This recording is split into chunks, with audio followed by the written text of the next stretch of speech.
اپنی اولاد میں سے چیک کریں کہ جو سب سے زیادہ ذہین ہے، جسمانی اعتبار سے فٹ ہے. یہ نہیں کہ جناب سارے جو ٹھیک ٹھاک ہیں وہ کالج یونیورسٹی، جو لولا لنگڑا ہے وہ مدرسے میں. نہیں، جو جسمانی اعتبار سے فٹ ہے اور ذہنی اعتبار سے وہ قابل ہے، ذہین ہے، اور اخلاقی اعتبار سے بھی اس کی تربیت ہونی چاہیے.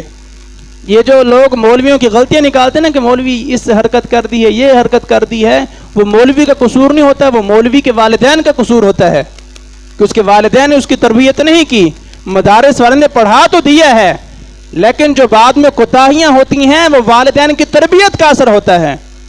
اپنی اولاد جو دین کے لیے آپ وقف کریں، ان کا ذہن بنائیں، وہ سب سے پہلے محنتی ہونی چاہیے، ذہین ہونی چاہیے، صحت مند تندرست ہونی چاہیے، اخلاقی اقدار جو ہیں ان کی گری ہوئی نہیں ہونی چاہیے.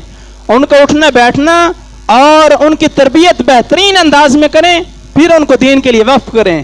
پھر انشاءاللہ العزیز آپ یہ نہیں کہیں گے کہ جناب مولویوں میں یہ خامیاں ہیں. جن کے والدین نے اللہ کے فضل سے صحیح تربیت کی ہے تو زمانہ گزر جاتا ہے اور صدیاں گزر جاتی ہیں، لوگ ان میں نقص نہیں تلاش کر سکتے.